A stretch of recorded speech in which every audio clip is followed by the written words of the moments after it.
منتخب جمهوری اسلامی ایران توانست که بر دسته منتخب تاجیکستان با حساب 3-2 پیروزی به دست آورد و اکنون راه بازی ها برای در فینال در نظر دارم برای دسته تاجیکستان شاید بسته باشد، اما امید حالا هست چون که در بسیاری از گروه ها حالا بازی ها جنبست نشدند و ما چیزی گفته نمیتونیم. اما نشان دادی ما همگی اگر یک بازی آخر رو از برگیرندو لغو کنند اون وقت 3 امتیاز داریم و تناسب توپ‌هایمان برابر است با 0.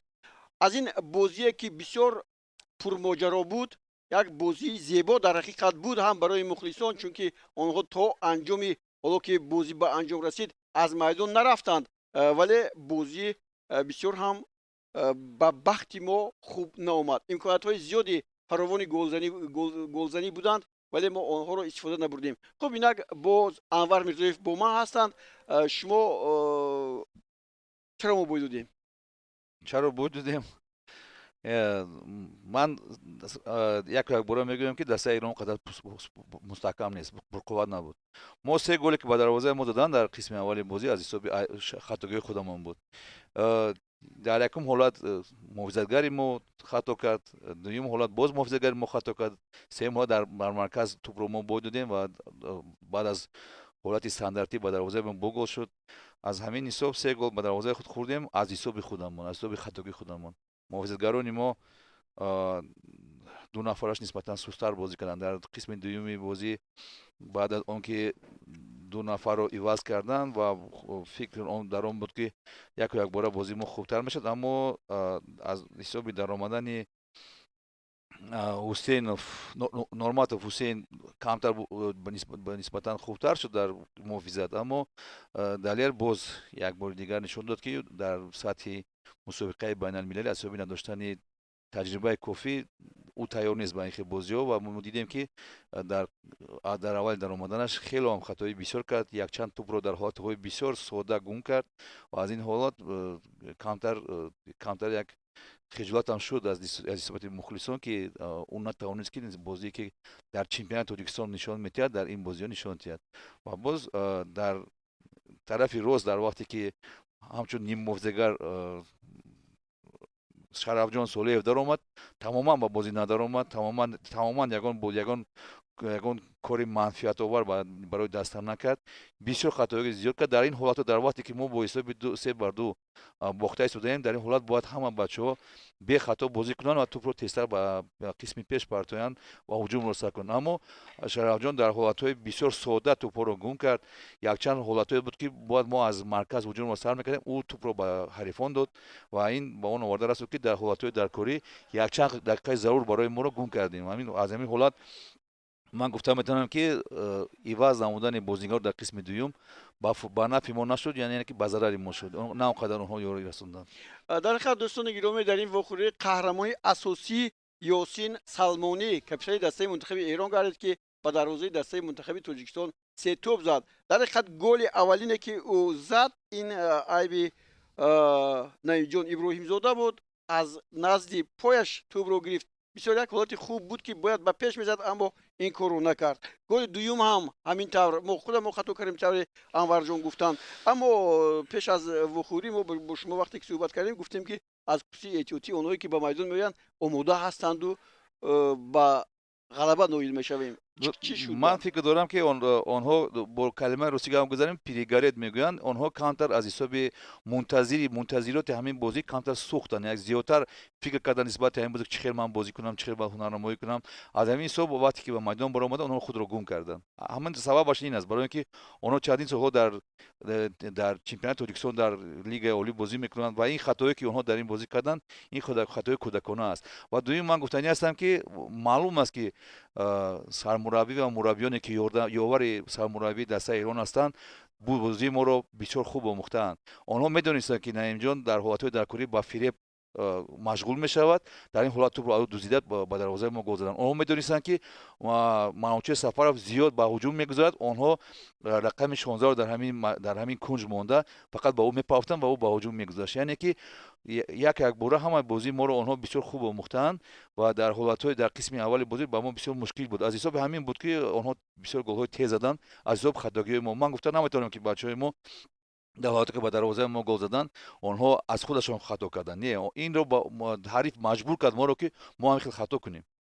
дар он ҳолате ки наинҷо мо дар он ҷо дар бозӣ бо дастаи агар давоту бошад Непал, ӯ ду касе касро гузашта бояд пас медод ва мо гол ҳам задаем ва пеналти ҳам карда буд.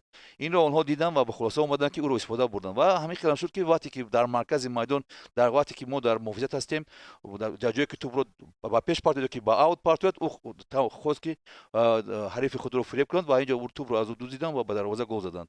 Ин ҳамин хелам шуд. дар ҳақиқат дуруст аст дӯстони гиромӣ, аз дастаи мунтахаби Тоҷикистон Ислом Зоиров тавонист ки як тӯб занад, ҳисобро дигар кунад. Баъдан эҳсони панҷшанбе аз зарбаи пеналти як тӯбро ворид дарвоза кард. Аммо боз имконияти дигар буд ки довар ба дарвозаи дастаи мунтахаби Эрон як пеналти дигар таъин кунад, аммо ин корро накард. бале, дар ҳамин мусобиқот дар мусобиқоти интихобии довараи чемпионати Осиё Ю-23, дар ҳамин гурӯҳҳое ки ҳам дар Австралия, Индонезия бозӣ мекардем, ҳам дар бозиҳое ки мо бозӣ мекардем, сатҳи пасттарини доварон буд. Яъне ки он довароне ки барои санҷиш ба он ҷо даъват шудагӣ буданд, онҳоро якумро санҷиданд, бисёр дар сатҳи паст доварӣ карданд. Ин ҳолате ки дар ҳолати якум вақте ки Эҳсонро ғалат монданд, он ҷо 100% бояд ба дарвоза ҷарима мемонд, намонд.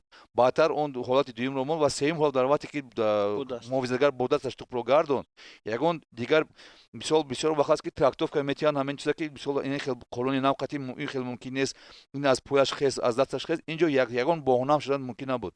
Як кӯбра ба дасти ӯ расид ва тӯб гашт ба дигар тараф. Ин 100% дар зарбаи 11 метра буд, аммо афсӯс ки дар ин ҳолат чизе ки ман гуфтам, доварон дар ҳамин чемпионате ки рӯзи гузашт дар ҳамин бозиҳои интихобӣ дар сатҳи бисёр пасттарин доварӣ карданд.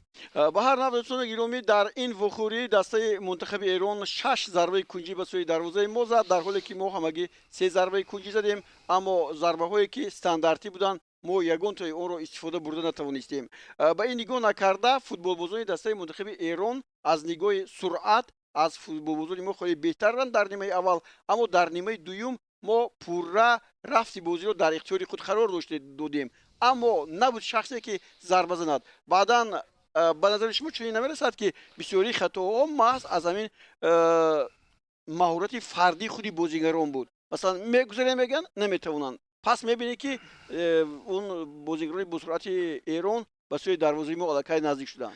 Ну, инҷо маълум аст ки дастаи Эрон дастаи пурқавӣ аст. шумо гуфтед дастаи тиллоии тими Эронам мумкин ҳисоб кунем, барои он ки маълум аст ки онҳо бисёр хуб тайёр диданд барои ин мусобиқот. Хабарам доштем ки онҳо дар чандин моҳҳо бо якҷоя тайёрӣ мебинанд. Аммо бале, дар ин ҷо ман боз як бора гуфта метавонам ки чизе ки пеш сухан гуфта будам, як 11 нафар бозигароимон ин бачаҳое ки аз 20 сола хурд ҳастанд. Яъне ки онҳо оянда мумкин бо хубтар нафсар бозӣ кунанд, аммо дар ҳамин соат бидед ки вақте ки Рустам Соиров як ба як бо дарвозабон баромад, агар ки ӯ бисёр таҷрибааш зиёдтар мебуд, мумкин ки дарвозабонро фиреб карда голро мезад, аммо тӯбро тамоман ба дигар тараф зад. Ва боз гуфт, ман нисбати дастаи Эрон гуфтанӣ ҳастам ки бисёрҳо манро бар ман мепурсиданд ки барои чи Эрон дар вақти дар ҳолати мусовӣ онҳо ба чемпионати Осиё рохат мегирифтанд. Онҳо холашон бисёр хуб буд, яъне ки бо чор хол ва бо зарбаҳои бо беҳтарин тӯбҳо плюси 2 онҳо мебаромаданд. Аммо ман ба онҳо гуфтам ки Эрон ин як халқияте аст ки фақат худашонро дӯст медорад. Ягон касро дигар ҳурмат намекунед, ягон чизро дӯст. Барои ҳамин мо ҳам аз ӯ хоҳиш накардем ки мисол биё бозиро бо мо мусовӣ кунед. Мо ҳам мехостем ғалаба кунед, аммо вақте ки онҳо пурсиданд ки барои чи ин корро кард, мо ҳамзабон ҳастем. Ман гуфтам ки дар футбол ҳамзабон нест. Ҳамзабон, ҳамдин хел гуфтани гап нест. Барои он ки ман чизе ки ман гуфтам, эрониҳо фақат худашонро дӯст медоранд, дигар ягон каси дигарро дӯст намедоранд. Шумо инҷо дуруст қайд кардед. дӯстони гиромӣ, дастаи мунтахаби Эрон ҳам шерони Форс аст, дастаи мунтахаби Тоҷикистон ҳам шерони Форс худро мулаққаб ба ин ном карданд. Аммо тавре дидем, чун дастаҳои арабӣ бо ҳам қувва мевоз буданд, ман мегуфтам, фикр мекардам ки ҳозир ин арабҳо дар сурати мусовӣ карданашон ду даста якбора мебарояд, ин чиз лағв шуд. Яъне арабҳо дар муқобили якдигар бисёр дурушт бозӣ мекунанд ва мехоҳанд ки ҳатман пирӯзии худро нишон диҳанд. ин ҷо ҳам ҳамин тавр шуд. ман бо он намояндагоне ки эроние ки дар назди ман менишастанд пурсон шудам, аз 13-солагиашон ин футболбозоне ки дар майдон буданд бо ҳам ҳастанд ва якдигарро хеле хуб мефаҳманд. Ба ҳар навъ ҳоло вақти он расидааст ки шояд дастаи мунтахаби Тоҷикистон ягон имконияти оддию хурдакаке бошад ки ба бозиҳои نیویی جام آسیا چمپیوناتی آسیا رود. اما از روی اون نتیجه هایی که حالا چند بازی ها انجام نشدند، نتیجه ها چنین است: در گروه ا قطر 7 امتیاز دارد، سوریه 5 امتیاز دارد. این با فرق از اون که یک دسته نتیجهش برهم میخورد. در گروه ب خودتون دیدید ایران 9 امتیاز دارد، تاجیکستان 6، ولی اینجا هم کم می شود. عراق در گروه اس با بحرین 3 امتیازی دارند، اما بازی ها دوام دارند. گروه د کویت 6 امتیاز دارد، ازبکستان 4 امتیاز، اما ازبکستان بیرون از این آزمون هست. گروه ای امارات متحده عرب 6 امتیاز دارد، هندوستان 4 امتیاز دارد. اردن در گروه اف 3 امتیاز دارد، ترکمنستان هم همین قدر خلوها را دارد. استرالیا الکی با دور دیگر گذشت با 6 امتیاز. کره جنوبی حالا 9 امتیاز دارد، سنگاپور 4 امتیاز دارد. در گروه ای میانما 3 امتیاز دارد، ویتنام 3 امتیاز دارد. در گروه جی مالایزیا 7 امتیاز دارد، تایلند 5 امتیاز دارد و این تایلند هم گذشتنش ممکن است. در گروه کا ژاپنیا الکی پیش از مولد با بازی های من بعد رفت. ما امید میکنیم که دوستان گرامی یک کمک یا اومدی خورده برای دسته منتخب تاجیکستان امکان میدهد که فوتبال بازان ما که موردشان بد نبود امروز با بازی های نهایی چمپیونات آسیا می روند. با همین آرزویی که یک اومدی دیگر به ما کمک کند و ما با بازی های فینالی چمپیونات آسیا رویم، بعدی برنامه بعدی بازی رو به انجام میرسونیم. باقی صحتمند و پیروز باشید. چی باید کرد؟ Ну, как и ожидали, игра получилась сложной. Были моменты, к сожалению, мы их не использовали. Хочу поблагодарить болельщиков и ребят. Я думаю, все видели, что ребята полностью выложились. Но, к сожалению, наше мастерство еще не на должном уровне, чтобы противостоять такому сопернику. В чем причина поражения? Ну, говорю же, мастерство не соответствует уровню таких команд, как Иран. خیلی ممنون. من فکر می‌کنم که نیمه اول فوتبال خیلی زیبایی بود با 5 گل. هر دو تیم خیلی خوب فوتبال بازی کردن و طبیعی بود که ما نیمه دوم بخوایم بازی رو حفظ کنیم و همین کارم کردیم. یه مقدار عقب اومده بودیم، تیم تاجیکستان خیلی فشار آورد دروازه ما. با توجه به اینکه 10 نفر هم شدیم کارمون خیلی سخت شد، ولی من خیلی خوشحالم که ما تونستیم با 9 امتیاز از این گروه صعود کنیم.